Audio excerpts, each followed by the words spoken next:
I'm Sarah Mitchell, and at 26, I was still living in a cramped studio, juggling coffee shop shifts and freelance design gigs, constantly hearing, "Why can't you be more like your sister?" Every family dinner was a reminder that in their eyes, I was a failure. But one Thanksgiving night, after a fight that left me humiliated and broken, my grandmother stood up with an envelope in her hands. Inside was a truth that would shatter everything my family believed about me and change my life forever. Before I tell you what happened next, let me know where you're watching from, and thanks for being here.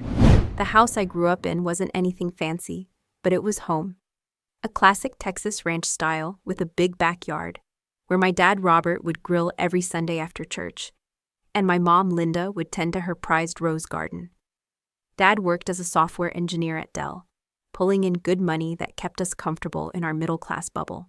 Mom was a nurse at the local hospital, always talking about saving lives and making a difference.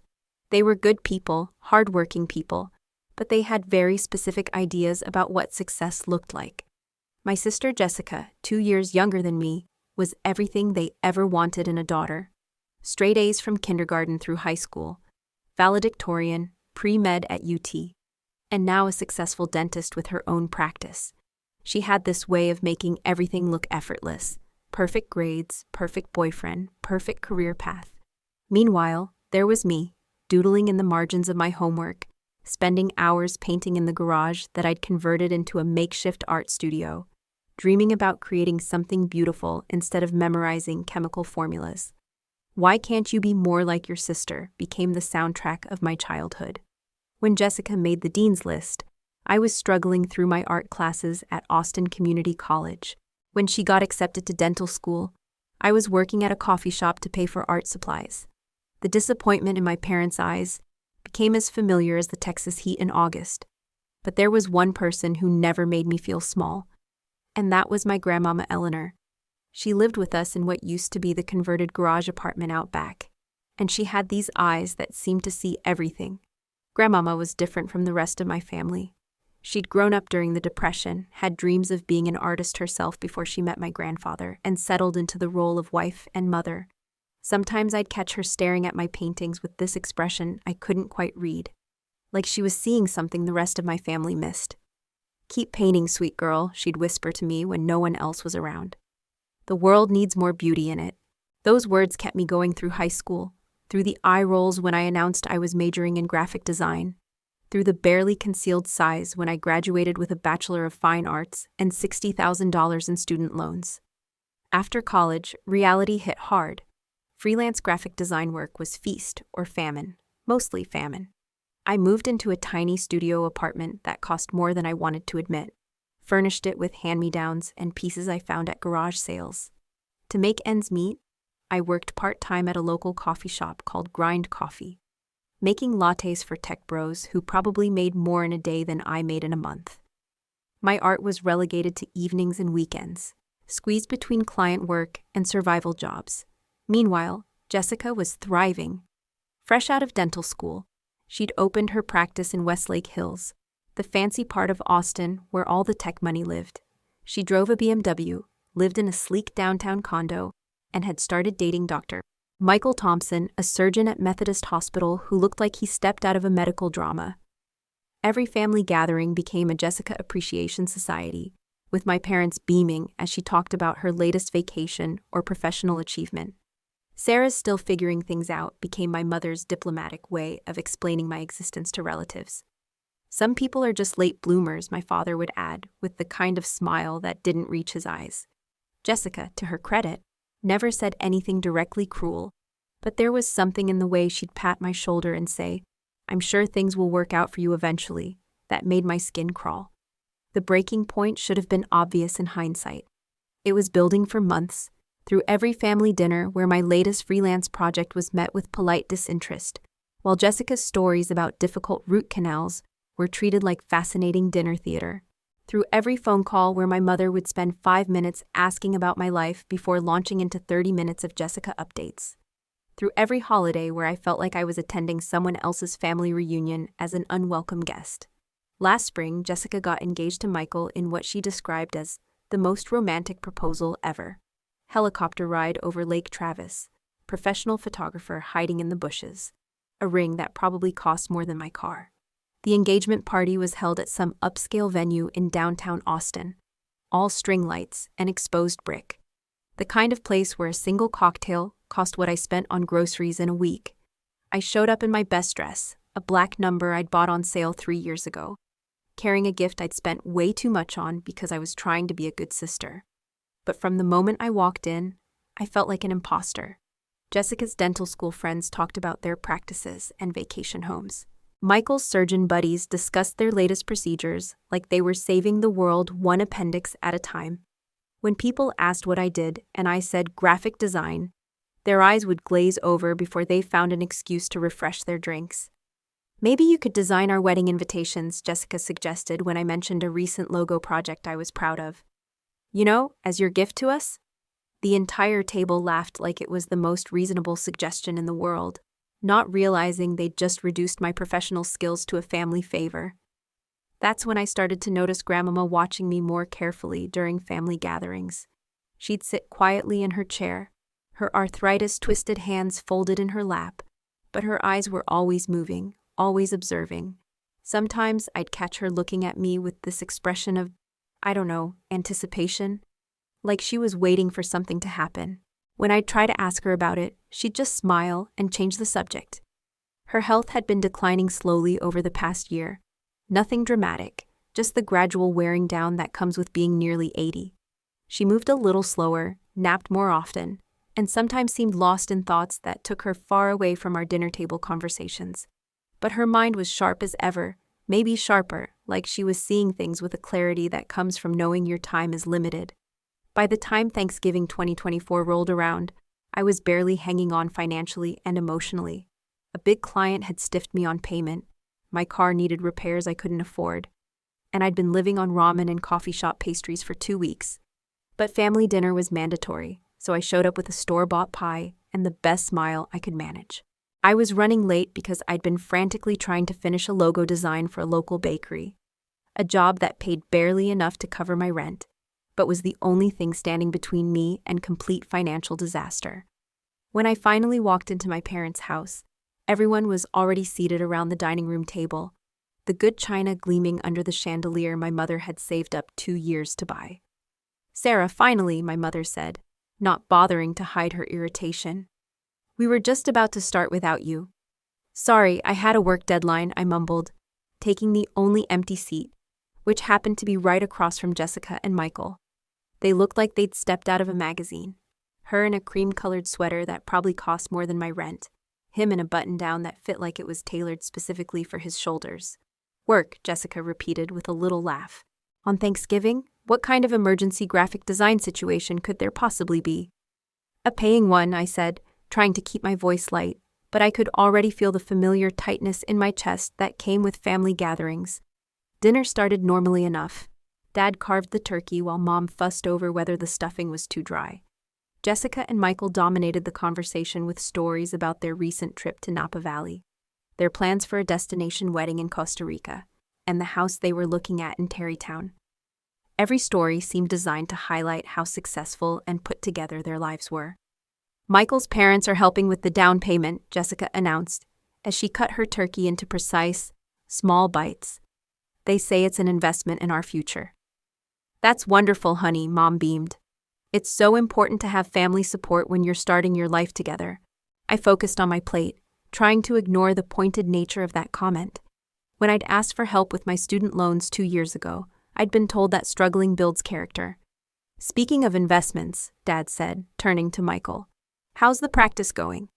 I imagine plastic surgery is pretty recession-proof." "It's going well, sir," Michael replied, with the kind of confidence that comes from never having worried about money. People always want to look their best, and with the tech boom here in Austin, there's definitely a market for cosmetic procedures. "Smart man," Dad nodded approvingly. "It's good to see Jessica with someone who has such a solid career foundation." The implication hung in the air like smoke. Jessica had chosen wisely. Jessica had found security. Jessica was building a real future with a real professional. Unlike some people. I was picking at my sweet potatoes when Jessica turned her attention to me with what I'd come to recognize as her fake sweet voice. "So Sarah, how's the art thing going? Still doing those little designs for coffee shops and yoga studios?" It's graphic design, I corrected, probably more sharply than necessary. And it's going fine. I actually just landed a contract with a regional restaurant chain for their rebrand. This was true, though I was stretching the definition of landed, since we were still in negotiations, and I wasn't sure they could afford my rates. That's nice, Mom said, in the tone she usually reserved for humoring small children. It must be fun to do something so creative. The word creative fell from her lips like it tasted bitter. Actually, I said, feeling a spark of defiance, there's a gallery downtown that's interested in showing some of my paintings. It could be a really big opportunity. This was also true, though interested meant that the owner had looked at my portfolio and said she'd think about it when I'd stopped by 3 weeks ago. Jessica's perfectly sculpted eyebrows rose. Paintings? I didn't know you were still doing that. I thought you'd moved on to more practical things. Art is practical, I said, my voice getting sharper despite my efforts to stay calm. It's a legitimate career. Not everyone measures success by their bank account. Well, Michael interjected with a laugh that didn't reach his eyes. Money does tend to be how most people keep score in the real world. The real world, I repeated slowly. As opposed to what? The fake world where people create things that matter? Sarah, Dad's voice carried a warning tone. Let's not ruin dinner with this. Ruin dinner? I'm just defending my career choice. Career, Jessica made air quotes with her manicured fingers. Sarah, you're 26 years old and you're still living in a studio apartment, working at a coffee shop. When are you going to admit that maybe this isn't working out? The table went quiet except for the sound of silverware against china. Grandmama, who had been silent through most of dinner, was watching the exchange with those sharp eyes of hers, but she didn't say anything. Some people, Jessica continued, warming to her theme, need to face reality eventually. Not everyone can make a living playing with crayons. The words hit me like a slap. Playing with crayons. 26 years of being the disappointing daughter, the impractical sister, the one who never quite measured up. And it all crystallized in that moment into pure, white-hot anger. You know what, Jessica? I stood up so quickly my chair scraped against the hardwood floor. At least I'm trying to contribute something meaningful to the world instead of just fixing rich people's teeth. Meaningful? Jessica laughed, and it was the kind of laugh that was designed to cut. Sarah, you make logos for coffee shops. I'm a doctor. I actually help people. Both of you stop this right now, Mom snapped. But we were past the point of stopping. You help people with cosmetic dental work, I shot back. Let's not pretend you're performing life-saving surgery. You give rich people whiter teeth. At least I can pay my bills, Jessica stood up too, her face flushing red. At least I don't have to come crawling to Mom and Dad every time my rent is due. I never asked them for rent money. No, just grocery money and car repair money, and that time you needed help with your electric bill. Each word was like a knife twist, made worse because it was true. I had asked for help, and each time I'd felt smaller and more ashamed, but I'd been desperate. Jessica, that's enough. Grandmama's voice cut through our argument, quiet but firm. No, Grandmama, it's not enough. Jessica turned toward our grandmother, her voice rising. We all have to pretend that Sarah's hobby is some legitimate career while she wastes her life and our family's money on pipe dreams. Some of us worked hard to build real lives, to contribute something meaningful to society. And what exactly do you contribute? I was shaking now, months of suppressed frustration pouring out. You make rich people's smiles prettier. You haven't saved a single life or made any real difference in the world. You just... Don't you dare, Jessica stepped around the table toward me, her voice dangerous. Don't you dare minimize what I do just because you're jealous that I actually made something of myself. I'm not jealous of you, I said. Though even as the words left my mouth, I knew they weren't entirely true. I'm tired of being treated like a child just because I chose a different path. Different path? Jessica was standing right in front of me now, close enough that I could smell her expensive perfume. Sarah, you're not on a different path. You're lost. You're 26 years old with no savings, no real job, living like a college student because you refuse to grow up and face reality. That's not... It is true, she interrupted. And you know what? We're all tired of pretending otherwise. We're tired of walking on eggshells around your feelings while you drain our family's resources and contribute nothing. The words hung in the air like poison. I looked around the table at my family, my parents avoiding eye contact. Michael studying his wine glass, like it held the secrets of the universe. Grandmama watching with those sharp, knowing eyes. Is that what you all think? I asked quietly. That I contribute nothing? The silence was deafening. Sarah, Mom started, but I held up my hand. No, I want to hear this. Is that really what you think? That I'm just some pathetic loser who can't get her life together? More silence. Then Dad cleared his throat uncomfortably. Sarah, we just want what's best for you. And maybe it's time to consider that this art thing isn't working out. There's no shame in changing course. No shame, I repeated. Right. Look, Jessica's voice had taken on that patronizing tone she used when she thought she was being helpful. I know you think you're some misunderstood artist, but the truth is, real artists make it by now. Real artists don't work in coffee shops when they're almost 30. Maybe it's time to accept that this was a nice dream, but dreams don't pay bills. I felt something inside me break. Not just crack, but shatter completely. The little girl who had spent years trying to earn her family's approval, who had swallowed every criticism and dismissal, who had smiled through every comparison and insult, was gone. In her place was someone I didn't recognize, someone filled with rage. A nice dream, I said, my voice barely controlled.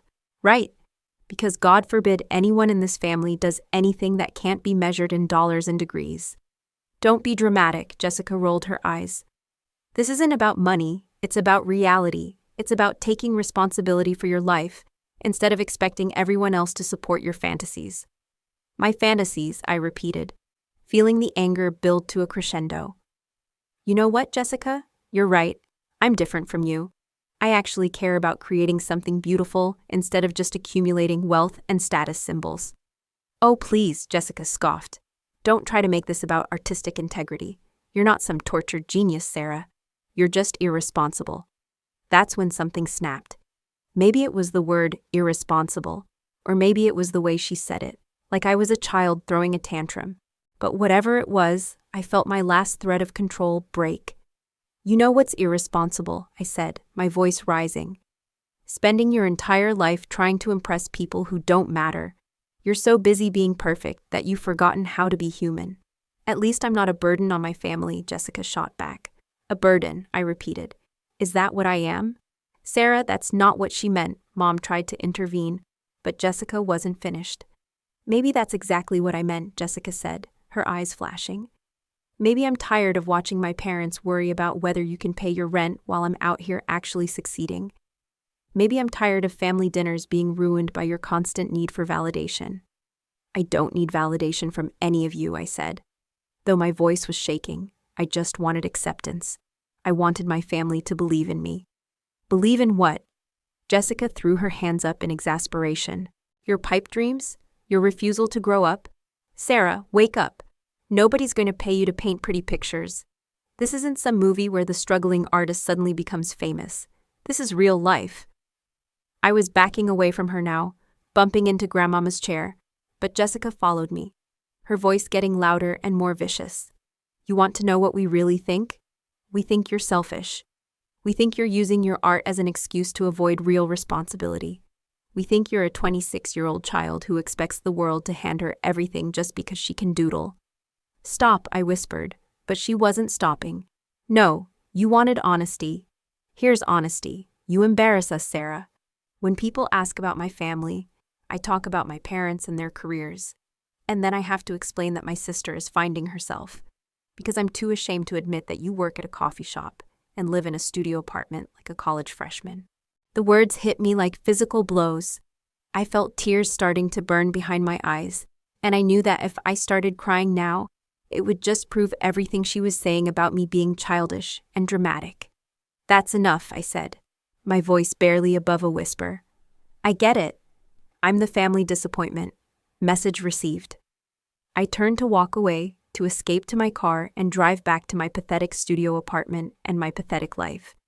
But Jessica wasn't done. She grabbed my arm, her manicured nails digging into my skin. Don't you dare walk away from me, she hissed. Don't you dare play the victim here when you're the one who created this situation. Let go of me, I tried to pull away, but her grip tightened. You created this, Sarah. You chose this path. You chose to be irresponsible and impractical. And now you want us all to pretend that it's noble or artistic or whatever other bullshit you tell yourself to sleep at night. I jerked my arm away from her, harder than I meant to, and accidentally knocked into Grandmama's water glass. It tipped over, spilling water across the white tablecloth and onto Grandmama's lap. "Oh God, Grandmama, I'm so sorry." I immediately reached for her napkin to help clean up the mess, but Jessica exploded. "Are you kidding me right now?" she screamed. "You can't even have a conversation without destroying something. This is exactly what I'm talking about.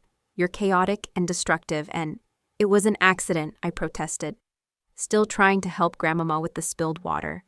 "Everything with you is an accident." Jessica's voice was shrill now, completely out of control. "Your whole life is one big accident because you refuse to take responsibility for anything." "Jessica, please," Grandmama said quietly. But Jessica was past hearing anyone. "No, Grandmama. Someone needs to say this. Someone needs to tell her the truth instead of enabling this behavior. She's 26 years old, acting like a teenager, and we're all supposed to pretend that's okay?" I stood up from cleaning the spilled water, my face burning with shame and anger. I said I was sorry. It was an accident. "Just like everything else in your life," Jessica spat. "Just like your career, just like your living situation. Just like this whole artistic fantasy you've built up in your head." "It's not a fantasy," I said, my voice cracking. "It's my life. It's what I care about." "What you care about?" Jessica laughed. And it was the cruelest sound I'd ever heard. "Sarah, you don't care about art. You care about the idea of being an artist because it makes you feel special and different. But you're not special. You're not different. You're just lazy." That's when she did it. That's when my sister, my baby sister, who I had protected from bullies and helped with homework and loved despite everything, raised her hand and slapped me across the face. The sound echoed through the dining room like a gunshot. My cheek burned, and I could taste blood where my teeth had cut the inside of my mouth. The entire table went dead silent except for the sound of my ragged breathing. "Don't you dare," Jessica's voice was low and dangerous, "ruin this dinner with your drama queen theatrics. Some of us are trying to have a nice family meal without your constant need for attention." I touched my cheek, staring at my sister in complete shock. In 26 years, no one in my family had ever hit me. We weren't that kind of family. We were the kind of family that solved problems with passive aggression and disappointed sighs, not violence. "Jessica," Mom's voice was sharp with shock. "That is completely inappropriate." "No," Dad said, standing up from his chair, his face red with anger. "What's inappropriate is Sarah disrupting every family gathering with her selfishness. Maybe it's time we stopped walking on eggshells around her feelings." I couldn't believe what I was hearing. My father, who had taught me to ride a bike and read me bedtime stories, was defending my sister for hitting me. "Sarah," Dad continued, his voice cold, "I think you should leave. Come back when you're ready to apologize to your sister and stop acting like a child." "Apologize to her?" I could barely get the words out. "She hit me." "You were being disruptive and disrespectful," Mom said, not quite meeting my eyes. "Jessica was just trying to get through to you." I looked around the table at these people, who were supposed to be my family. Dad standing with his arms crossed, Mom avoiding eye contact, Michael studying his plate like it was the most fascinating thing he'd ever seen, and Jessica with her chin raised defiantly, not a trace of remorse on her perfect face. "Wow," I said softly. "This is really what you think of me." "Nobody takes you seriously, Sarah," Mom said, her voice tired. "And after tonight, I can see why. You're a disappointment." Those words, "you're a disappointment," hit harder than Jessica's slap. They were the words I'd been hearing my entire life in different forms, but never so directly, never so cruelly. I felt tears starting to fall, and I wiped them away angrily. I wouldn't give them the satisfaction of seeing me completely break down. "Fine," I said, my voice steadier than I felt. "I'll leave. I'll pack my things and get out of your perfect family dinner." I turned toward the hallway that led to my old room, where I'd left my purse and jacket. But that's when something extraordinary happened. Grandmama Eleanor, who had been sitting quietly through this entire devastating scene, slowly pushed back her chair and stood up. It took her a moment. Her arthritis made movement difficult. But when she was fully upright, she seemed taller somehow, more commanding than her small frame should have allowed. "Sit down," she said, her voice quiet but carrying an authority that made everyone freeze. "All of you, sit down right now." There was something in her tone that brooked no argument. Dad immediately took his seat.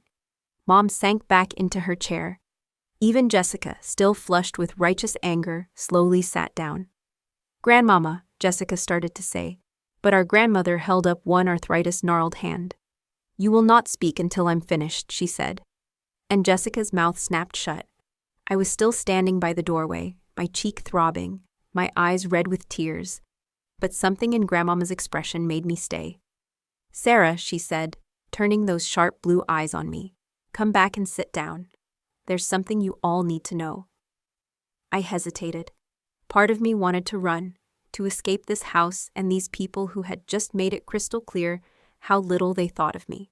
But something in Grandmama's voice, something urgent and important, made me walk back to the table and take my seat. Grandmama looked around the table at each of us in turn, her gaze lingering on Jessica's still flushed face, Dad's crossed arms, Mom's uncomfortable expression. When she spoke, her voice was steadier than it had been in months. "I am 78 years old," she began, "and I have kept a secret for 2 years. I didn't want to keep it, but I promised someone very important to me that I would wait for the right moment to tell it.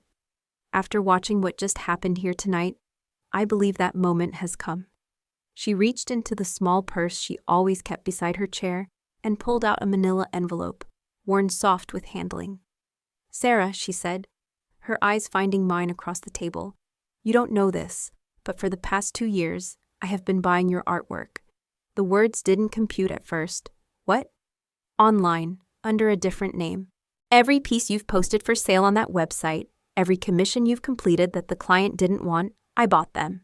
I stared at her, confusion mixing with the lingering shock of everything that had just happened. "Grandmama, I don't understand." She opened the envelope and began pulling out photographs. Not just any photographs. Professional quality prints of my paintings, my digital designs, pieces I'd created over the past 2 years, and sold online for whatever I could get for them. "These aren't just pretty pictures," she said, her voice growing stronger. "These are investments." She spread the photographs across the table, covering the good china and the remnants of our ruined Thanksgiving dinner. I recognized every piece. A landscape I'd painted of Lake Travis at sunset, a series of abstract pieces inspired by Austin's music scene, digital illustrations I'd created for small businesses who couldn't afford big design firms. "I've been collecting your work," Grandmama continued, "because I knew something that the rest of this family was too blind to see. Sarah isn't just talented, she's extraordinary." Jessica opened her mouth to say something, but Grandmama silenced her with a look. 2 months ago," Grandmama continued, "I received a phone call. Someone had been tracking the sales of Sarah's work, someone who works for a gallery in New York City. They wanted to know who was buying up all of this young artist's pieces." My heart started beating faster. "Grandmama, what are you saying?" She reached back into her purse and pulled out a letter, official looking with a letterhead I didn't recognize. "The Whitmore Gallery in Manhattan," she read aloud, "one of the most prestigious contemporary art galleries in the country, has been tracking your work for 8 months. They want to represent you, Sarah. They want to give you a solo exhibition." The silence in the room was deafening. I could hear my own heartbeat, the tick of the clock on the mantel, the sound of someone's breathing. Nothing else. "That's impossible," Jessica said finally, her voice small. "Is it?" Grandmama looked at her with something that might have been pity. "Is it impossible that Sarah has talent? Is it impossible that while you were all mocking her and dismissing her dreams, she was creating something beautiful and valuable?" She turned back to me, and I saw tears in her eyes. "The gallery director flew down here last month. I met with her personally. She offered to buy my entire collection of your work for $50,000 as a starting point for your relationship with them." $50,000 for artwork that I'd sold online for a few $100s each, desperate for rent money. "But that's not all," Grandmama continued. "The Contemporary Austin Downtown has agreed to host a solo exhibition of your work next month, and the Whitmore wants to fly you to New York in January for meetings about representation." I couldn't breathe, couldn't think, couldn't process what she was telling me. "How?" I whispered. "How is this possible?" "Because," Grandmama said gently, "you're good at what you do. You're very, very good. And while your family was busy trying to convince you that you were a failure, the rest of the world was starting to notice your talent." I looked around the table at my family's faces. Dad looked like he'd been punched in the stomach. Mom's mouth was hanging open.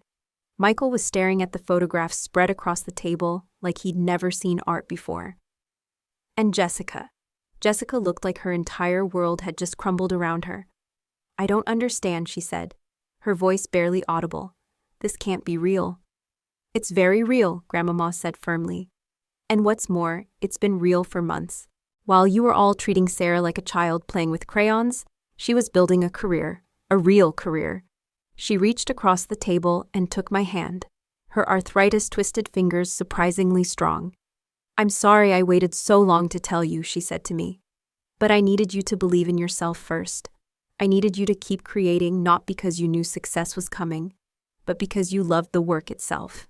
And you did. Even when everyone around you told you it was pointless, you kept creating." I was crying now, but not the angry, hurt tears from earlier. These were different tears, relief and vindication and disbelief all mixed together. "The gallery director said something that stuck with me," Grandmama continued.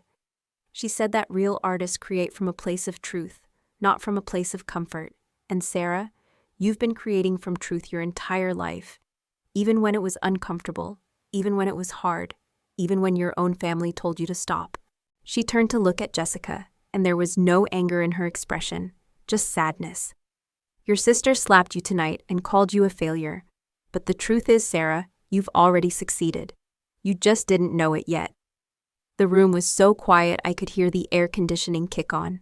Nobody seemed to know what to say or do with this information. Finally, Jessica spoke, her voice small and shaky. I didn't know." "No," Grandmama said simply. "You didn't. None of you did. Because you never bothered to look past your own assumptions about what success looks like." Dad cleared his throat uncomfortably. "Sarah, we owe you an apology." "Do you?" Grandmama asked sharply. "Do you owe her an apology for telling her she was a disappointment?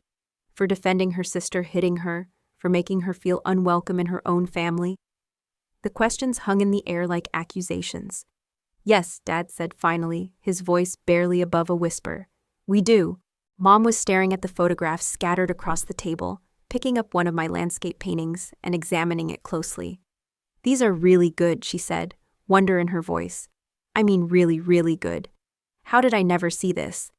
"Because you never looked," I said quietly.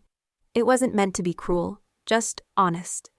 Jessica was crying now, tears streaming down her face as she stared at the gallery letter in Grandmama's hands. "Sarah," she whispered, "I'm so sorry. I'm so sorry, but I wasn't ready for apologies yet." I was still processing what Grandmama had told me, still trying to understand that my entire life had just changed in the span of 10 minutes. "The gallery wants to meet with you next week," Grandmama said, pulling another document from her envelope. "I told them you didn't know about any of this yet, and they said they'd wait for your call." She handed me a business card with elegant lettering. "Victoria Chen, Director, Whitmore Gallery." "This is really happening," I said, more to myself than to anyone else. "This is really happening," Grandmama confirmed. "And Sarah, I want you to know something else. Your grandmother, my daughter, would have been so proud. She was an artist too, you know. Never had the chance to pursue it the way you have, but she would have understood your passion." I looked around the table at my family, really looked at them. Dad was staring at his hands, his earlier anger completely deflated. Mom was still examining my artwork with new eyes. Michael looked uncomfortable, probably wishing he'd stayed home. And Jessica was a mess of tears and regret. "I need some air," I said finally, standing up from the table. "I need to think about all of this." "Of course," Grandmama said. "Take all the time you need." I walked out onto the back porch, the same porch where I'd spent countless summer evenings as a kid, watching fireflies dance across the yard. The November air was crisp, but not cold, and I sat down on the old wooden swing that Dad had built when Jessica and I were little. My phone was buzzing with notifications, probably work emails or social media updates, but I ignored it. I needed silence to process what had just happened. 20 minutes ago, I'd been the family failure, the disappointment who couldn't get her life together. Now I was apparently a successful artist with gallery representation in New York City. The sliding door opened behind me and I tensed, expecting Jessica or my parents to come out with more apologies or explanations. Instead, it was Grandmama, moving slowly but determinedly across the porch to sit beside me on the swing. "How long have you known?" I asked without looking at her. "About the gallery interest? Since September. About your talent? Since you were 12 years old and drew that picture of our old dog Max that looked so real I thought he was sleeping on the paper. I remembered that drawing. I'd been so proud of it. But when I'd shown it to my parents, they'd smiled politely and hung it on the refrigerator for exactly 1 week before it got covered by Jessica's honor roll certificate. "Why didn't you tell me sooner?" I asked. Grandmama was quiet for a long moment, rocking the swing gently with her feet. "Because I was afraid if you knew too soon, you might start creating for the wrong reasons. Art for approval, for money, for validation instead of for love. I needed to know you'd keep painting even if no one ever bought another piece. And now I know. Even after tonight, even after everything they said to you, you were still going to keep creating. That's when I knew you were ready to hear the truth."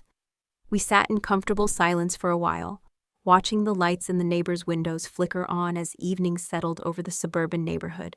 I could hear voices from inside the house, my family having hushed, urgent conversations about what to do next. "They feel terrible," Grandmama said softly. "Good," I said, and meant it. "They should feel terrible. Your sister especially. She's been crying since you came outside." I thought about Jessica's tears, about the way her face had crumpled when Grandmama revealed the truth about my career. Part of me felt vindicated. She'd been so cruel, so dismissive, and now she knew how wrong she'd been. But another part of me just felt tired. "She slapped me, Grandmama. She actually hit me and then said I was ruining dinner with my drama." "I know, sweet girl, that was unforgivable. And Mom and Dad defended her. They told me to leave. They were wrong. Very, very wrong." I turned to look at my grandmother's profile in the dim porch light. How do I forgive that? How do I forgive any of this? Grandmama sighed, a sound that seemed to carry decades of experience. "I don't know if you can, or if you should. That's not my decision to make, but I will say this. People can change. Your family isn't evil, Sarah. They're just limited. They see the world in a very narrow way, and anything that doesn't fit their expectations makes them uncomfortable. That's not an excuse. No, it's not, but it might be an explanation." The back door slid open again, and this time it was Jessica who stepped onto the porch. She looked awful, her perfect makeup ruined by tears. Her expensive sweater wrinkled from nervously twisting the fabric in her hands. "Sarah," she said tentatively, can we talk?" I looked at Grandmama, who squeezed my hand and stood up slowly. "I'll give you two some privacy," she said, disappearing back into the house. Jessica approached the swing like she was approaching a wild animal that might bolt at any sudden movement. "Can I sit down?" I didn't answer, but I didn't say no either. She perched on the edge of the swing as far from me as possible while still sharing the same piece of furniture. "I don't know how to start," she said finally. "How about with why you hit me?" I said, my voice sharper than I'd intended. Jessica flinched like I'd slapped her back. There's no excuse for that. There's absolutely no excuse."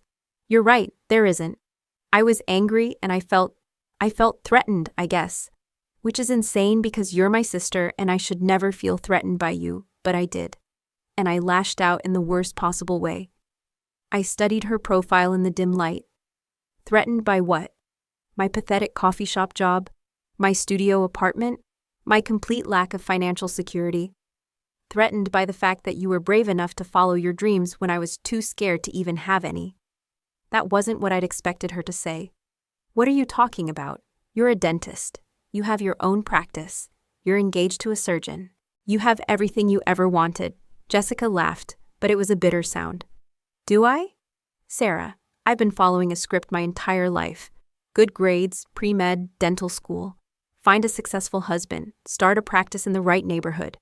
I've never once asked myself what I actually want. That's not my fault. No, it's not.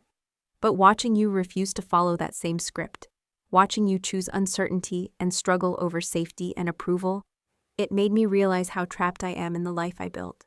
I wasn't sure I wanted to hear this. Part of me was still too angry, too hurt by everything that had happened tonight. "I've been jealous of you for years," Jessica continued. "Jealous that you had the courage to disappoint our parents. Jealous that you cared more about doing what you loved than what was expected. Jealous that you were willing to be poor and uncertain if it meant being true to yourself. Jealous enough to call my work meaningless? To say I was an embarrassment? Jessica covered her face with her hands. I was trying to convince myself as much as I was trying to convince you. If I could make your choices seem wrong and irresponsible, then my choices seemed right and mature. But they don't feel right, Sarah. They feel safe, but not right. What are you saying? I'm saying I hate my job. I hate looking into people's mouths all day, dealing with dental insurance, managing a staff. I'm good at it, but I hate it. And Michael, she trailed off. What about Michael? He's a good man, successful, stable, everything I thought I wanted. But when I'm with him, I feel like I'm playing a role. The successful doctor's wife, the perfect dental practice owner. I don't know who I actually am underneath all of that. I didn't know what to say to that. I'd spent so many years envying Jessica's seemingly perfect life that it had never occurred to me she might be unhappy with it. That doesn't excuse what you did tonight, I said finally. No, it doesn't. Nothing excuses what I did tonight. I was cruel, and I was wrong, and I'm so sorry. We sat in silence for a while, the swing creaking gently in the night air. I could smell Mom's roses from the garden, hear the distant sound of traffic on the main road that led to downtown Austin. The gallery thing, Jessica said quietly. It's real? You're really going to have a show in New York? Apparently. That's incredible, Sarah. That's huge. Yeah. I'm proud of you, she said, her voice barely above a whisper. I should have said that years ago, but I'm saying it now. I'm proud of you for sticking with your art, for believing in yourself when none of us believed in you. I felt tears starting again, but I blinked them back. It doesn't erase what happened tonight. I know, I'm not asking for forgiveness right now. I'm just asking for a chance to do better. Before I could respond, the back door opened again and Mom stepped onto the porch. She looked as shaken as Jessica, her usually perfect hair disheveled and her eyes red. Sarah, honey, can I talk to you for a minute? Jessica stood up immediately. I'll go inside. No, I said, surprising myself. If you want to talk, you can say it in front of Jessica. Mom approached cautiously, like Jessica had, and perched on the porch railing facing the swing. I don't know how to apologize for tonight, she said, without preamble. What we said to you, what we allowed to happen. There's no excuse. Mom, let me finish, she interrupted. Please, I need to say this. I nodded, settling back into the swing. Your father and I, we had very specific ideas about what success looked like. College, stable career, financial security, traditional milestones. When you chose art, it scared us. We'd seen too many people struggle financially, and we wanted better for you.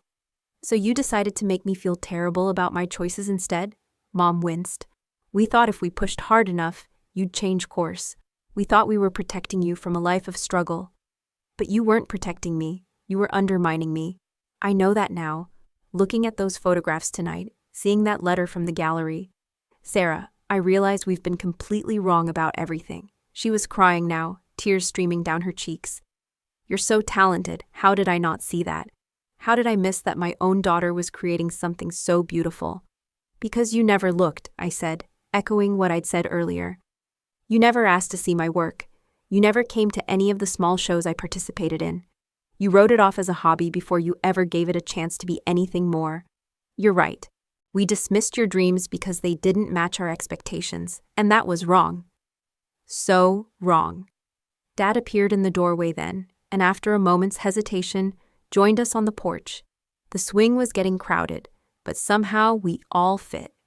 Sarah, he said, his voice heavy with regret, I owe you the biggest apology of all. I should have been defending you tonight, not defending Jessica for hitting you. I should have been supporting your career all along, not treating it like a phase you'd grow out of. Yeah, you should have. I was scared, he admitted. Scared that you'd struggle financially, that you'd be taken advantage of, that you'd waste your intelligence on something that couldn't support you. But I was wrong to let fear drive how I treated you. You were more than wrong. You were cruel. Dad flinched but didn't argue. Yes, we were cruel. And I'm sorry. I'm so incredibly sorry. I looked around at my family, Mom crying quietly, Dad staring at his hands in shame. Jessica twisting her engagement ring nervously around her finger. They looked broken, like the revelation about my career had shattered their entire worldview. I don't know how to move forward from this, I said honestly. I don't know if I can just forgive and forget what happened tonight. We're not asking you to forget, Mom said quickly. We want a chance to do better, to be the family you deserve. What does that look like? I asked. I don't know, Dad admitted. I guess we start by actually supporting you, really supporting you, not just paying lip service to your dreams while secretly hoping you'll change your mind. And respecting your choices, Mom added, even when they're different from what we would choose. Jessica had been quiet through this exchange, but now she spoke up. And treating you like the successful adult you are instead of like a disappointment. I thought about that. Could they really change? Could people who had spent 6 years dismissing my dreams suddenly become supportive? Did I even want them to try? The gallery wants to meet with me next week, I said finally. That's wonderful, Mom said, and for the first time, she sounded like she meant it. I might move to New York if things work out. That would be a great opportunity, Dad said, though I could hear the effort it took him to sound enthusiastic about me moving even further away. I'm scared, I admitted. This is everything I've wanted, but it's also terrifying. What if I'm not as good as they think I am? What if I fail? You won't fail, Jessica said firmly. I saw your work tonight, really saw it for the first time. You're incredibly talented, Sarah. Anyone with eyes can see that. And even if things don't work out exactly as planned, Mom added, you'll still be pursuing what you love. That's more than a lot of people can say. It was strange, hearing them talk about my career with respect instead of condescension. Strange and healing and confusing all at once. I need time, I said finally. I need time to process all of this, the gallery news and everything that happened tonight. I can't just flip a switch and pretend we're all okay. Of course, Dad said. Take all the time you need. But I want to try, I continued. I want to try to rebuild our relationship, but it has to be different. It has to be better. It will be, Mom promised. We'll make sure of it. We sat together on the porch for another hour, talking more honestly than we had in years. Jessica told us about her doubts regarding her engagement and career. Mom admitted that she'd always wanted to go back to school for her master's degree, but felt it was too late. Dad confessed that he'd given up his own dreams of being a teacher to pursue the financial security of engineering. It wasn't a magical healing moment where all our problems disappeared. The hurt from earlier in the evening was still there, along with years of accumulated resentment and misunderstanding. But it was a start. When we finally went back inside, Grandmama was waiting in the living room with a knowing smile. Feeling better? She asked. Getting there, I said, settling onto the couch beside her. She handed me another envelope, smaller than the first one. One more thing. The gallery director left this for you. Inside was a handwritten note on elegant stationery. Ms. Mitchell, after reviewing your grandmother's collection and researching your other available work, I am convinced that you represent the kind of authentic artistic voice we've been seeking. Your work demonstrates both technical skill and emotional honesty that is rare in contemporary art. I would be honored to discuss representation with you. Please call at your convenience. Victoria Chen. I read the note 3 times before it sank in. This was really happening. After years of doubt and struggle, of feeling like I was chasing an impossible dream, someone important in the art world thought my work was worth investing in. I can't believe this is real, I said. Believe it, Grandmama said firmly. You earned this, Sarah. Every rejection, every criticism, every moment of doubt, it all led to this. Jessica sat down across from me, looking more subdued than I'd ever seen her. What happens now? Now I call the gallery tomorrow and see what they're offering. Now I figure out if I'm brave enough to take this chance. You are, Mom said from the kitchen doorway. You're the bravest person I know. It was the first time she'd ever said anything like that about me. 6 months later, I was standing in the Whitmore Gallery in Chelsea, watching people walk around my solo exhibition. The opening reception was in full swing. Art collectors, critics, and curious New Yorkers sipping wine and examining my paintings like they actually mattered. Victoria Chen, the gallery director, approached with a satisfied smile. How are you feeling? Surreal, I admitted. Like I'm going to wake up and find out this was all a dream. Well, if it's a dream, it's a profitable one, she said, tapping her tablet. We've already sold 6 pieces tonight, and the Times critic seems very interested in that landscape series. I looked across the room and spotted my family clustered near my painting of Lake Travis at sunset, the same painting Grandmama had bought online 2 years ago for $300. The gallery was selling it for $15,000. Mom was explaining something to a potential buyer, gesturing enthusiastically at the brushwork. Dad was taking photos of everything, probably planning to show them to every person he worked with. Even Jessica was there, having flown up from Austin for the opening despite her busy dental practice schedule. Your family seems proud, Victoria observed. They are now, I said, with a mixture of fondness and lingering irony. Things weren't perfect between us. Healing 6 years of hurt didn't happen overnight, and there were still moments when old patterns surfaced. But they were trying, really trying, to see me and my work differently. Jessica had even started taking art classes in Austin, exploring the creative side of herself she'd buried under years of academic achievement. Grandmama hadn't been able to make the trip to New York. Her health had declined significantly over the winter, but she'd made me promise to call her during the opening. I'd stepped outside earlier to tell her about the sales, the positive reviews, the art critic who'd compared my work to early Georgia O'Keeffe. I'm so proud of you, sweet girl, she'd said, her voice thin but delighted. Your grandmother would have been over the moon. The art world, I'd learned, was just as complicated and political as any other industry. There were still plenty of people who didn't understand my work, critics who dismissed it, gallery owners who weren't interested. But there were also people who connected with what I was creating, who saw something in my paintings that spoke to them. More importantly, I'd learned to trust my own voice. Win or lose, succeed or fail, I was doing the work I was meant to do. As the evening wound down and the last visitors filtered out of the gallery, I stood alone with my paintings for a few minutes. These pieces that had started as desperate attempts to pay rent, created in my tiny studio apartment between coffee shop shifts, were now hanging in one of Manhattan's most prestigious galleries. My phone buzzed with a text from Jessica. Proud of you, sis. Always have been, even when I was too stupid to show it. I smiled, typing back, Thanks for being here tonight. It means everything. The truth was, I could have succeeded without my family's support. I'd been doing it for years, creating and growing and building a career despite their doubts. But having them there, watching them see my work through new eyes, made the victory sweeter than I'd expected. Outside the gallery, New York City hummed with its usual chaotic energy. I had an apartment in Brooklyn now, a real apartment with actual rooms and windows that let in enough light to paint by. I had gallery representation, a growing collector base, and more commissioned work than I could handle.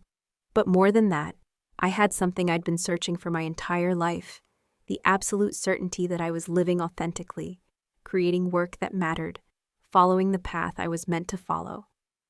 3 years later, when Grandmama passed away peacefully in her sleep, we found a letter in her belongings, addressed to me. In her careful handwriting, she'd written, Sarah, by the time you read this, I hope you'll have learned what I always knew, that your art wasn't just a hobby or a phase or a way to avoid real responsibility. It was your calling, your truth, your gift to the world. I'm sorry it took your family so long to see what was obvious to anyone with eyes to see. But I hope they've learned, as I learned long ago, that there are many ways to live a meaningful life, and yours is beautiful. Keep painting, sweet girl. The world needs more beauty in it. All my love, Grandmama Eleanor. So if you're out there watching this, struggling with family who doesn't understand your dreams, who thinks you're wasting your time on something impractical or unrealistic, I want you to know something. Your dreams are valid. Your creativity matters. The work you're doing, even if nobody else sees its value yet, is important. It might take years for the people who love you to understand. It might take a dramatic revelation like mine for them to see what you've been trying to show them all along. Or they might never come around, and that's okay too. You don't need anyone else's permission to live your truth. But if there's a Grandmama Eleanor in your life, someone who sees your potential even when you can't see it yourself, hold on to them, listen to them, trust them when they tell you to keep going, even when everything else feels impossible. And to the families out there watching this, to the parents and siblings who think they're protecting someone they love by discouraging their dreams, please look closer. Look at what they're actually creating instead of what you think they should be creating.